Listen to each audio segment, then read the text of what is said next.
Alright guys, James at Rampant Lion Reviews again for you today. For this one we're going to do another little out and about video, and I'm still in Busan in South Korea, right in the southeast corner of the country, and I'm in the Gwangan district today, and we're going to have a little visit to Gorilla Brewing Company, and this is a brewery that a lot of people have recommended that I come and visit. So let's do a little sort of tasting video and a look around the bar and stuff like that, and we'll have some taste of their beers, and I hope you enjoy this one again. Cheers.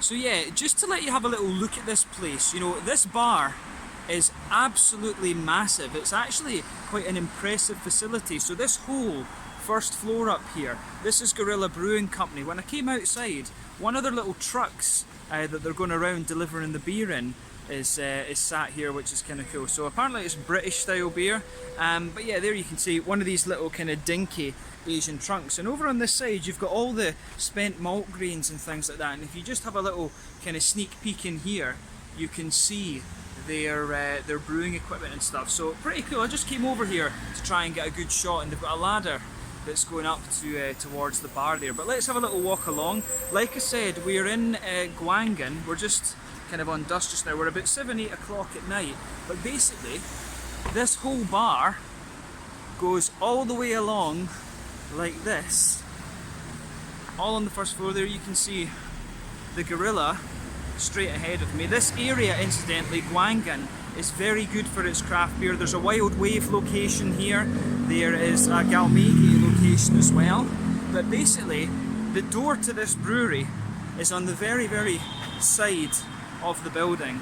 So there you can see Gorilla Brewing Company. So you come in here, make sure you pull. I pushed when I came in. You go up the stairs and come into this bar, and up here there's some nice photos on the stairs just as you come up. There you can see the glass Gorilla Brewing Company picture of the brew team here. But yeah, this is really cool. Their head office on the side too. You come round the corner, welcome to Gorilla, and then it opens up and they've got this big massive space here. So when you come over on the right, you've got all of their all of their merchandise and stuff like this. They've got glasses and things. You can look at all the different types of glasses. We call this a crowler, I'm not sure. Some of their bottles and stuff like that, some stickers, books and stuff like this as well, you know. Really quite cool. So the t-shirts are actually quite reasonably priced, you know, like 15,000 won, 1,500 Japanese yen, somewhere in the region of like 12-13 euros. They've also got some of their beers in the fridge here that you can have a look at. The Gorilla IPA, some things from Brew Guru as well, which is pretty cool. And yeah, you know, lovely big open space here. This is really cool. So yeah, Gorilla Brewing Company at the back. They've got a whole host of things on tap as well. This is all their own beers on tap, so they've got 16 of their own beers. And on guest they've got lots of different things, from Weird Beard and that was the brewery name I was trying to remember earlier, Second Wave, Northern Monk, Itaewon. But you know, a really impressive range of beer and stuff here. And you know, generally just a very nice bar. But yeah, it's a really cool venue this. Michiko and Ryan are sitting up here, so we'll get some beers and we'll have a tasting and see how we get on. Cheers. Alright guys, so let's have a little look at some of these Gorilla Brewing Company beers. So I got this sampler, which should be around 18,000 won, you know, 1,800 yen. For the size of the beer you get, I mean, look at the size of this compared to my hand. I mean, for 2,000 Japanese yen, like, you know, about 17, 18 euros to get 4 beers like this. Pretty good price-wise, let's just say that straight away. There was a little bit of miscommunication with the bar. I told her, right, I'll come back in a minute and I'll choose my beers, but she'd already poured these 4 for me. But apparently these 4 are their core series beers. So I guess these are 4 good ones to have a taste of just now. And I will get a bottle or a can or 2 and take those away and review these for you outside of the bar. So the beers that I have in front of me, I have the British Stout, which is number 5, coming in at 6.5%. I've got the raspberry wheat, which comes in at 6.3%. I've got the Gorilla IPA, which is one of their signature beers, coming in at 5.4%, so quite low in alcohol for an IPA actually. And I have their Blonde Ale, which comes in at 5.2% ABV. So like I say, the 4 core range beers then. So I guess probably the best one to start off with, I think, will be the Raspberry Stout. So, let's have a little look at this. As I said, I suspect this is around, 300 millilitres, something like that. So, it's a good amount. Like I say, for 2,000 Korean won, this is pretty good. The lighting in here is a little bit dark, so you're not going to be able to see the colour of the beers all that well, but they've turned the music down a little bit. It was a little bit loud when I came in. Maybe I'm getting old and complaining, but, if it's metal, it's good loud. If it's anything else, but yeah, as you can see, this one is a nice sort of bright, hazy golden colour, pretty much the colour you would expect of a Hefeweizen style beer, wheat beer. So yeah, nothing overly surprising about this one in terms of its appearance. Let's take a quick look at the aroma. Yeah, straight away, you're not really going to think too much of this one in terms of it being like really sharp and sour and stuff like that. It's yeah, I mean, you can pick up a nice juicy raspberry note to it. Being Scottish, I absolutely love raspberries. It's one of our national fruits, if you can call it that. And straight away, you get a nice, more juicy raspberry in there. Raspberries can be quite tart. For example, the Schiehallion beers, they use raspberry in some of them, and it can come across as quite tart. But this is really nice, smooth and juicy, and you've got that lovely sort of banana bubblegum, white bready wheat note coming out of this beer as well. There's also a little bit of grassiness from the hops in this one, but overall, pretty much what you would expect. There's nothing surprising about this aroma. A bit more juicy and raspberry than a normal Hefeweizen, but it has everything else that you would expect. And I will say, you saw in the video the bar isn't that busy, but the sound really carries in this one. So I'm not sure how well you are actually hearing me in this video. There's a group of guys just over there, British guys, English guys, being quite loud. So I do apologise for the loud the stuff in the background in this video. But we just need to go with it when we're doing these ones. But yeah. So yeah, with this beer, nice juicy aroma. Let's have a taste and see how it goes. So this one is their raspberry wheat at 6.3%. Slange, skål, Gwangan.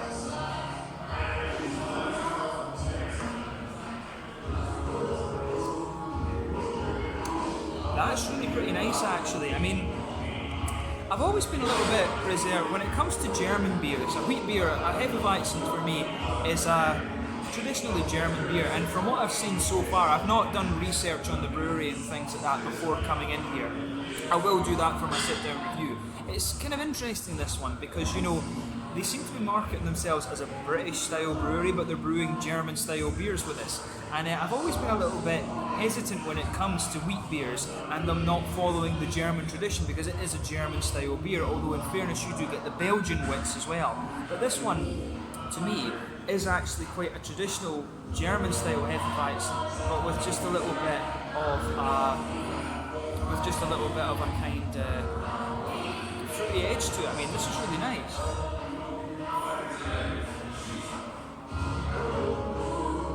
Yeah, that's a really, really good wheat beer. I don't review too many wheat beers on the channel anymore, just because, they don't come around that often. There are more breweries starting to take an interest in this style again, and that is really, really good. So straight away with this one, you're going to get a nice, smooth, white bready wheat colour. That blankets the middle of the tongue. There's a little bit of that kind of clovey, yeasty kind of thing going on. There is a little bit of that clovey spice in there. And when you go further into the aftertaste, you're going to get a little bit more of the kind of candied banana, sort of bubblegummy flavours out of this one. On the hoppy side of things, you do get that sort of German noble hop quality to it. Back corner of the palate, you get those distinctive, slightly sweet, earthy notes that you get from Hallertau or Tittnanger. As you come further forward along the sides of the palate, a little bit more of the floral side of it comes out, and as you go round the front curve of the palate, you've got that nice, lighter, grassy note. But the thing is, when they have raspberries added into this beer, the raspberry, whenever you add fruit into a beer, the juiciness from the fruit just suppresses a little bit of the green side of the hops, and you can definitely pick that up with this beer, and it's really good actually. This is a very, very well balanced Hefeweizen beer. Yeah, that's really good. Very impressed with that one. I mean, I will say, before filming this, I was a bit disappointed that I didn't get to pick my own beers because of the miscommunication. But that's a good way to start off. Very good impression, first impression of this brewery on the basis of this beer. I really quite like this one, so well done to Gorilla Brewing for this. Yeah, really, really nice beer that actually. I certainly wouldn't hesitate to drink that again. In terms of the mouthfeel, mid-bodied, carbonation is very smooth. It has that smoothness you would expect of a Hefeweizen. Lovely, juicy, fruity quality to it. Just a little touch of hoppy bitterness. I think, usually Hefeweizens are sort of 10, 15 IBUs at the very most. And this one's just, that's really good. This one gets a big thumbs up from me. That's the night. That's one of the best wheat beers I've tried in quite a wee while that hasn't been German, so that's a good thing to say about this one. Really, really solid beer. I think for the second one then, we'll go to the Blonde Ale. We'll have a little look at the Blonde Ale then. So the Blonde Ale was number 8 on tap, and this guy comes in at 5.2% ABV. So let's have a look at this one. The Blonde Ale is a difficult style to do actually. So if you get it right, it can be very, very good. If you get it wrong, it's very forgettable. So yeah, straight away with this beer, you can see, just over it there, you can see this is a nice sort of pale, goldeny straw colour, which is exactly what you would expect from the style. It's crystal clear. If I put my fingers behind the glass, you can see exactly crystal clear beer, nice, kind of smooth white. And all the heads on these beers incidentally are going to go down because I'm sitting blabbing to you about the beer. But nothing overly surprising about this beer in terms of its appearance. It looks very, very nice. So let's take a look at the aroma and just see how we get on then. Now this one's actually very, very reserved in its aroma. There's not too much coming off it, to be fair. You get a little bit of a white bready quality, you get a little bit of a biscuity malt. I don't think it's quite strong enough to be caramel. It reminds me a little bit of McVitie's Digestives, something like that. Yeah, there's a little bit of stuff coming off this, but not too much. There's a little bit of grassiness, a little bit of floral quality, and really not a big aroma coming off of this one. So, I always say take a bit of time to enjoy the aroma of the beers, but compared to the Hefeweizen, this one really has very little coming out of the aroma. So let's take a taste of this one then and see how we get on. So this one is the Blonde Ale, coming in at, what was it again, 5.2% ABV. So stuck in. Slange, skål.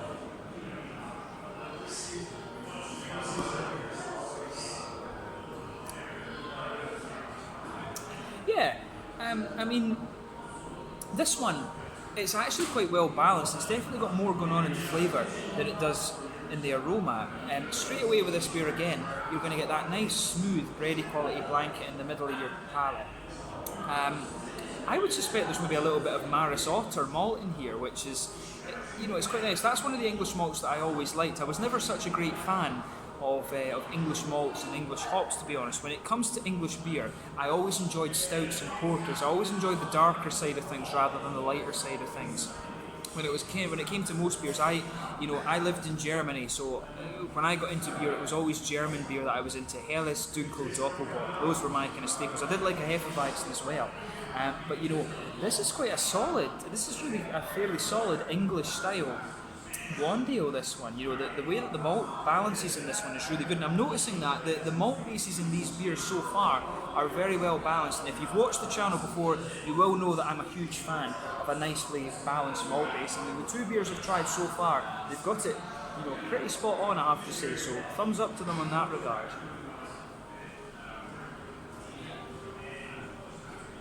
So yeah, straight away, like I say, nice smooth kind of bready malt coming out of this one.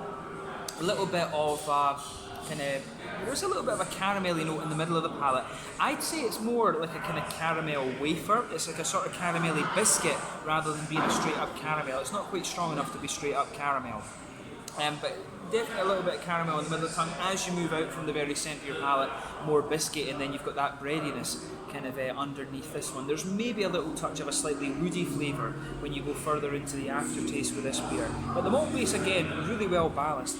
Back corners of the palate, you've got a little touch of earthiness in there. I would suspect actually that this beer has German hops in it. The earthiness is quite sweet in this one. I've always found that English hops are a little bit more dark in terms of their earthiness. They always tend to be a bit more herbal as well. But I think there might be a mixture of English and German hops in here, in fairness. Not getting too much in the way of earthiness from this one, from the dark side of things, but there is a herbal quality to this beer, and I would suspect that there is a mixture of English and German hops in here. The music's going crazy again, which is annoying. But yeah, as we come further forward on the palate, it gets a little bit more floral. Round the front curve of the tongue, it's just a little bit lighter and grassy. On the fruity side of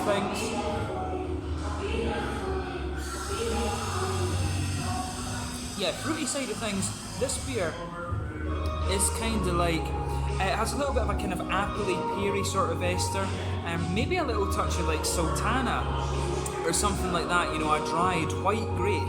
Kind of has a little bit of that kind of thing going on. But this is a really quite nice blonde ale. I mean, by no means, I don't think this one is as good as the wheat beer that I've just tried, in fairness. But it's well balanced, and you know, the blonde ales, the golden ales, they're just supposed to be sort of sessionable, drinkable beers, and they've pulled that off with this one. So for its purpose and for its style, they've done it quite well. But personally, if I had the choice between these two, the Hefeweizen, the raspberry wheat, would get it actually. But let's go on to number 7, which is the Gorilla IPA. This one is their seasonal beer. Not their seasonal beer, their signature beer. Brain fart on this one. So yeah, this guy comes in at 5.4% apparently. So it is a little bit lighter than you'd normally expect from an IPA. And with this apparently being a sort of British, you know, a sort of British styled brewery, if you like. I'm curious to see whether this is an English IPA or an American IPA. I will be quite honest and say I've never been a great fan of English IPAs. I found a few that I like, but they've always been from foreign breweries such as Uppigårds back home in Sweden. But for this one, I'm hoping this is an American style IPA. As I say, when it comes to English traditional beers, I like the dark stuff, I don't like the lighter stuff that much. But let's get stuck into this one and see how we go on. This one is the Gorilla IPA at 5.4% ABV. Slange, Skull, Yombe.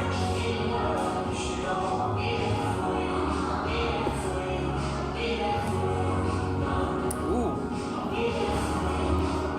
Now that's really interesting. That's one of the most unusual IPAs that I've tried, I have to say. You take it in over your tongue, it leans towards the malty side of things, and then you just get this rolling, juicy quality to it. That's really, really unusual actually. Let's take another sip of this one.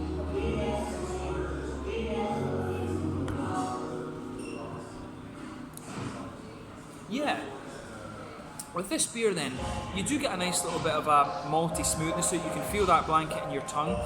It becomes a little bit more like biscuity and grainy the further you go into the flavour. There is a little bit of a kind of almost like Tunnock's tea cake caramel wafer sort of thing coming out of this one. You know, the further that you go into the aftertaste with this beer, the sweeter the malty side of the beer gets. The malts really push their way out of this one a little bit later on. So this is really interesting actually how this one goes together. Again, the malt base, I've said that about these 3 beers on the lighter side of the spectrum. I'm curious to try the darker side of the spectrum now. But the way these are all balanced out is really pretty impressive, I have to say. They've done a good job with this one. I like this. It's very different. It takes a little bit of time to get your head around this beer actually.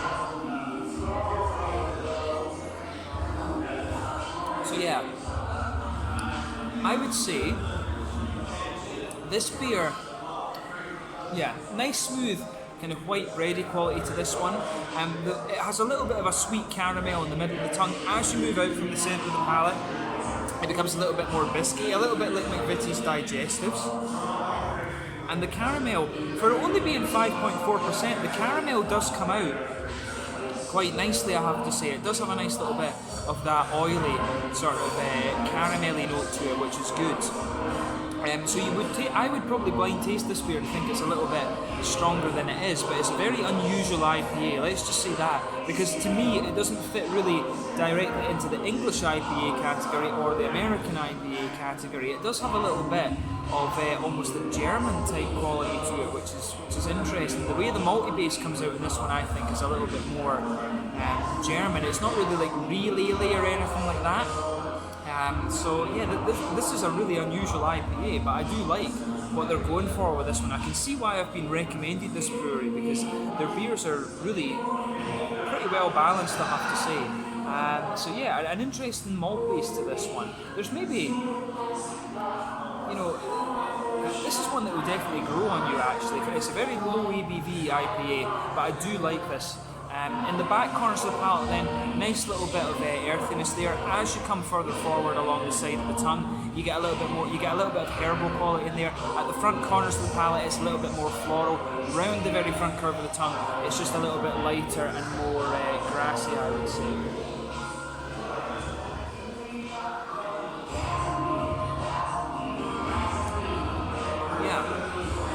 Side of this beer is pretty interesting as well. So as I always say, the fruity aspects of it come out just behind the front of your tongue, and for me, this one actually, it has quite a bit of a grassy citrusy quality to it, but at the same time, to me, it leans a little bit towards the kind of orangey side of the spectrum. So I wonder if there's maybe a little bit of an Amarillo or maybe like a Zaka or something like that in here. I don't think it's Mosaic.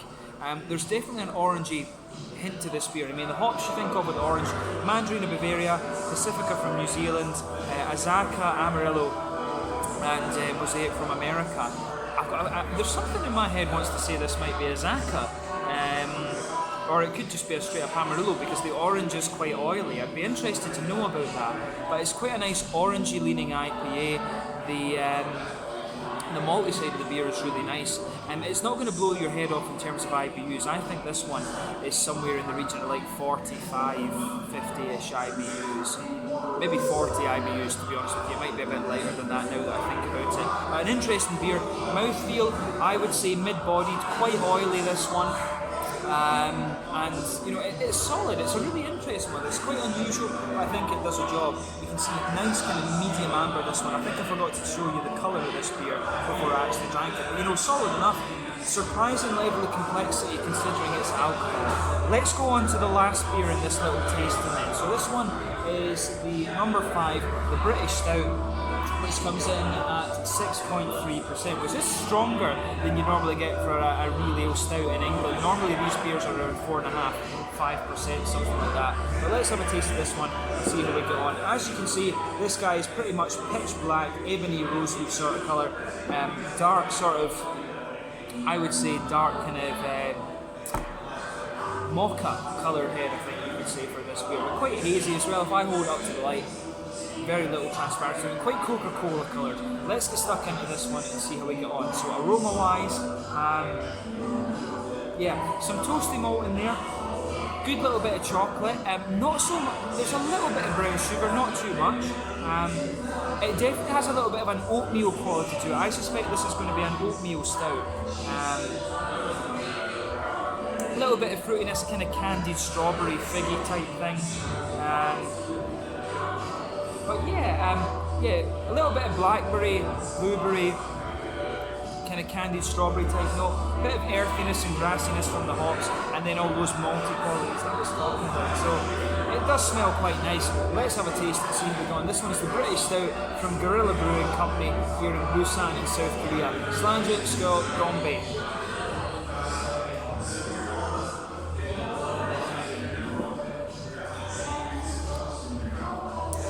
That's pretty bloody good, I have to say. As I said, I've never been such a massive fan of English traditional beer. At that though, I've always enjoyed, a good porter and a good stout. And this is a very good stout. I have to say to them, they've pulled this stout off really quite nicely.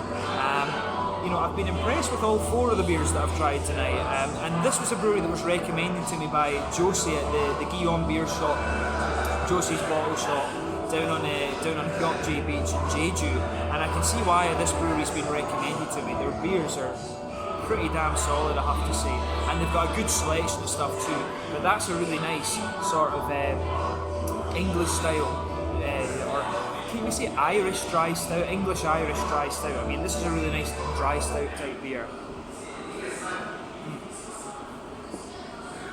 So, straight away with this one, you're going to feel a nice little bit of toasty malt just blanket in the middle of your tongue.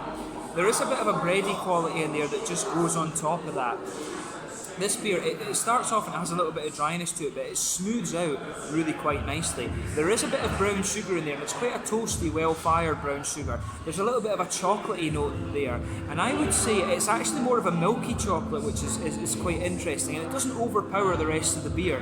This beer has a very good balance between being sweet and being roasty and toasty. This is a really, really good stout actually. I like how this goes together.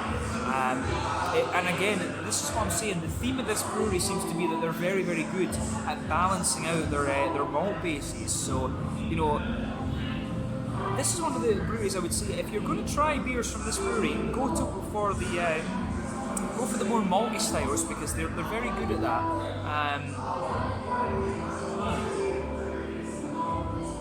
Yeah, so a little bit of a roasty, toasty quality, blanket in the middle of your tongue, bit of a kind of brown, bready quality, a well-fired sort of bread crust, hedgehog roll bread crust kind of thing. Centre of your palate, a little bit of a kind of caramelly note. If you come a little bit forward from the centre of your palate, there's maybe a little bit of a nutty flavour to this one, a little bit woody as well. And if you just go to the side of that a little bit, some toasty brown sugars, a little bit of a slightly more milky leaning chocolate, but at the same time it could be a little bit higher cocoa, you know, 60-70% cocoa. Hoppy side of things, back corners of the palate, good little bit of earthiness in there. As you come further forward, that smooths out a little bit. Little touch of a sort of floral herbal thing on the front corners of the palate, then around the very front curve of the tongue, it's just a little bit lighter and grassy. Behind the front curve of the palate, that's where you get the fruity side of the beer.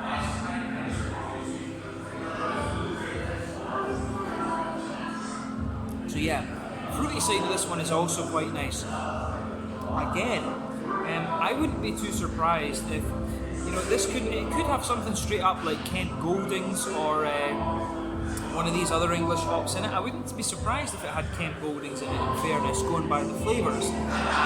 But the earthiness isn't quite strong enough to be like, well, you meant from America, but there's a really nice sort of figgy, it's not sharp enough to be raisin, sort of figgy, blackberry, blackcurrant kind of flavour coming out of this one, a candied red fruit. That's a really nice English style sort of dry stout beer. In terms of the body, I would describe this beer again as being quite mid-bodied, maybe at the very bottom end of full-bodied. Carbonation's very smooth. It does lean towards the slightly creamy side of things, but it's not creamy enough to be like a milk stout or something like that. Good little bit of hoppy bitterness, a bit of bitterness from the malt base as well. I think we're talking somewhere in the region of like 50 IBUs in this beer, maybe 60 at a push. A little bit of sweetness in the malt base, a little bit of roastiness as well, good little bit of bitterness from the hops, and a nice juicy fruity character as well. Very, very well balanced beer, and in fairness, I've been impressed with all four of the beers that I've tried. If I had to rank them, in terms of quality, I think these two are the best. It's quite difficult to separate these two because they are very, very different. Gorilla IPA after that, that's a good beer, but it's quite different from the normal style, and you know, the malt base is really unusual in that. But then the blonde ale is it's a good sessionable beer, this one. So if you want a session, go for the blonde ale. If you want something unusual, go for the IPA. And if you want to try some of the really good core beers, then the raspberry wheat or the stout. But you know, a nice selection of beers, this one. I'll give you my final thoughts on the bar when we finish up this video, but hope you've enjoyed this, and I'll get a bottle to take away and review that and sit down review for you there. Cheers. Alright guys, so yeah, back to where I started. So, you know, I had a really good night here in Gorilla Brewing Company. Really impressed by the standard of their beers. As I said, there was a little bit of a kind of mix-up in communication when I ordered my flight, but, you know, the quality of the beers that the girl picked out for me, you know, they were really good. More traditional style beers, but I have to say, really quite nice. And each of those glasses I was drinking, I think they were around 300 millilitres.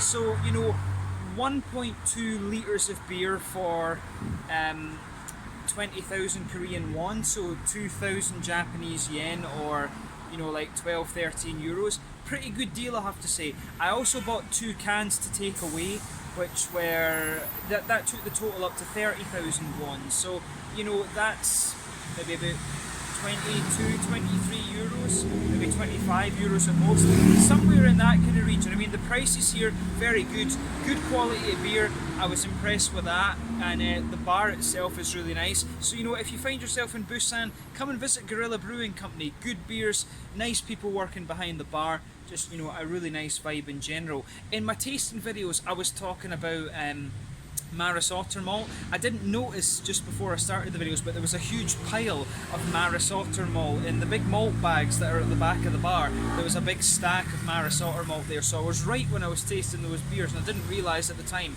They also had some Weirmann malt from Germany, so when I was saying there was German character in the beers, I was absolutely right. There was a little bit of Weirmann malt from Bamberg in there. But yeah, check out Guerrilla Brewing Company here in Busan. Really nice bar, really nice people. Come and check it out. The beer's really good, and you'll see me do a kind of sit-down review from these guys later. But I hope you've enjoyed another kind of out-and-about review, and we'll add more from my trip to Korea over the next little while. Thanks again for watching, and I will catch you guys very soon. Slanja at school, Gwangan. Make sure you check out Guerrilla Brewing Company here in Busan in South Korea. Really nice brewery. I was glad that I was able to visit here. Slanja at school, Gwangan.